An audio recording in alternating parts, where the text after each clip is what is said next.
What's up, guys? I'm Michael. Welcome to this week's Behind Box Office. As we enter December, it's time for us to take a recap on the movie-going market and discuss what's behind the up and downs. After a drastic slump in 2020 brought by the initial shock of pandemic and a painful recovery in 2021 sustained through both the Delta and Omicron variants, the global box office has staged a strong comeback in 2022. According to the latest forecast from the numbers, the domestic market is projected to reach $7.5 billion this year, expanding another 66% over 2021, which itself more than doubled the dismal $2.1 billion of 2020. In the course of merely 2 years, the domestic market has grown almost fourfold from the historical trough, proving the resilience of the theatrical business. Following the lead of North America, Japan, UK, France, South Korea, India, Australia, and virtually all major international markets have seen impressive growth over 2021, pushing the global box office a step closer to pre-pandemic levels. But there are two notable outliers. One is Russia. After its invasion of Ukraine in late February, all big Hollywood studios decided to pull out their blockbusters, leaving the Russian market a wasteland. As of early December, the yearly box office of Russia is running at around 36% below 2021 through the same point of the year, calculated by the weekend tally on the box office module, showing just how the global sanctions have taken a toll on the Russian market. Guess which market performed even worse than the de facto pariah state of Russia? China. According to consulting firm Ant Group, the Chinese box office is currently at around 28.8 billion RMB, approximately $4.1 billion, down nearly 40% from 47 billion RMB or $7.3 billion in 2021, joining Russia as the two worst performing markets worldwide. But unlike Russia, there hasn't been international sanctions imposed on China yet. So why is this massive slump? First, the stringent antivirus restrictions have hammered hard on every walk of social life, movie-going among them. During the darkest days through the months-long draconian lockdown in Shanghai, the movie industry was almost grinded to a standstill. The monthly box office from March through May dropped 63%, 77%, and 85% year-on-year, marking yet another round of business destruction for exhibitors since early 2020. But the misery didn't end there.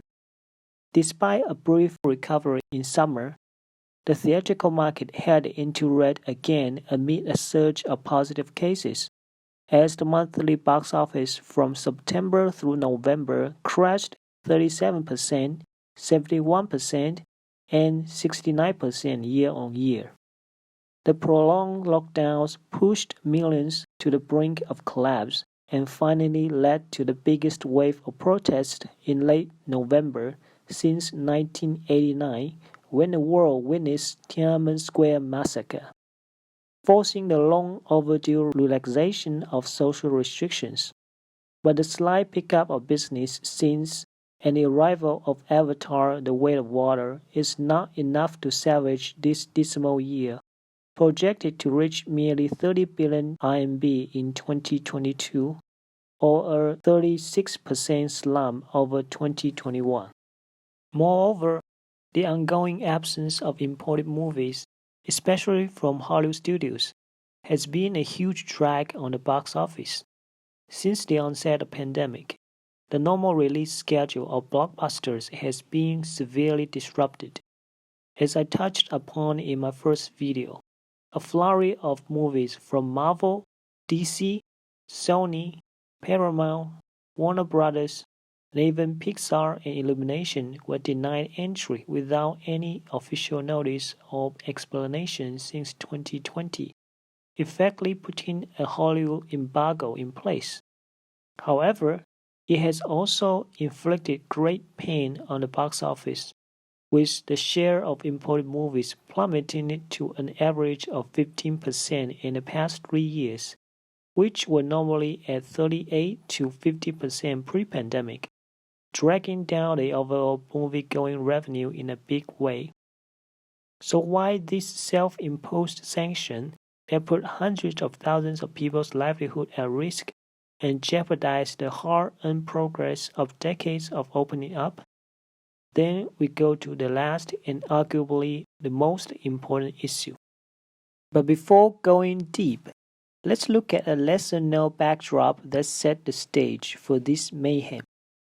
Back in March 2018, the Film Bureau, which oversees the movie industry, was transferred to a new management line that put it directly under the supervision of the propaganda department, instead of the recalibrated National Radio and Television Administration that has been its supervisor for decades. It sparked widespread concerns within the industry at the time, since the propaganda department is known for its role in the ideological front, which seems at odds with the movie industry as a thriving business. But as it slowly unfolds, it turns out to be a deliberate move aiming to transform the whole industry into a new one.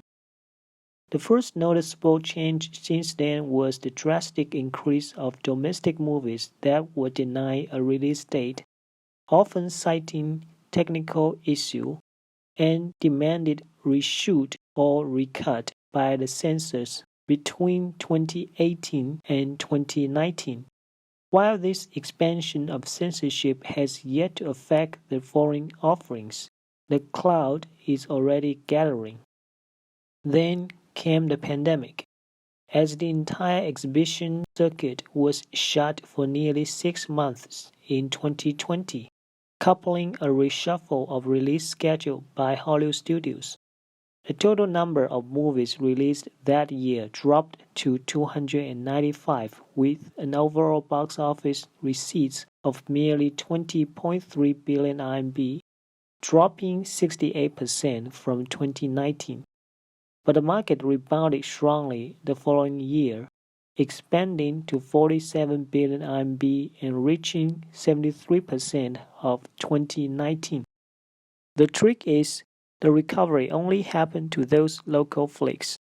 In 2021, the box office of domestic movies surged to 39.3 billion RMB, only a tad below 2019's 40 billion RMB.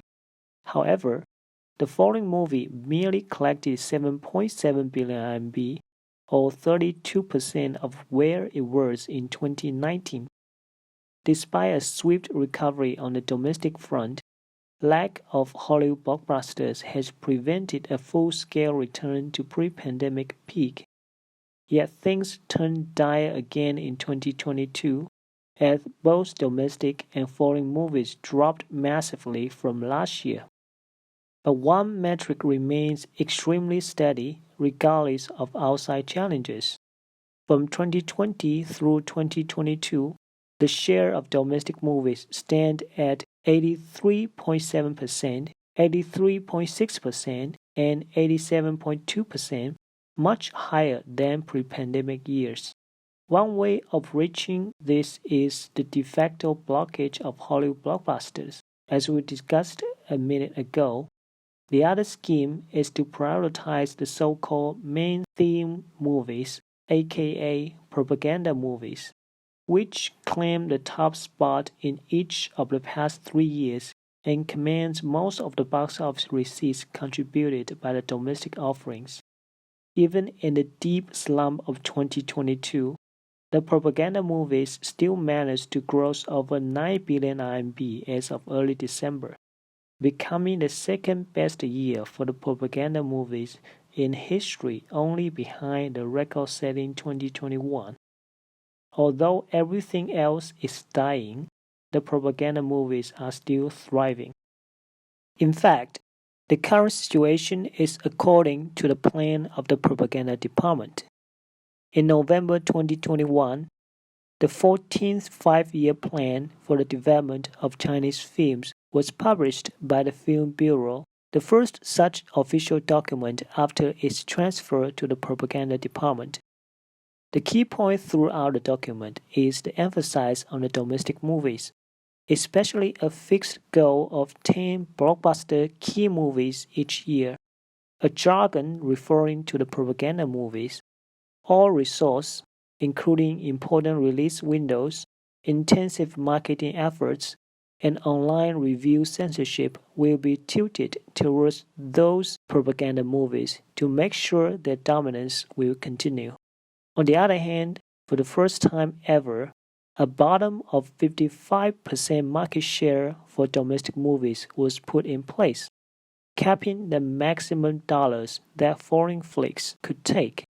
But from what we saw in the past 3 years, the actual market share limit for imported movies is much lower than officially stated, showing the propaganda department is overdoing on this goal to try to eliminate the potential cultural influences from the outside world, especially those brought by the Hollywood movies. As such, the rising dominance of propaganda movies and the weakening presence of Hollywood blockbusters are indeed a crystal clear goal of the propaganda department.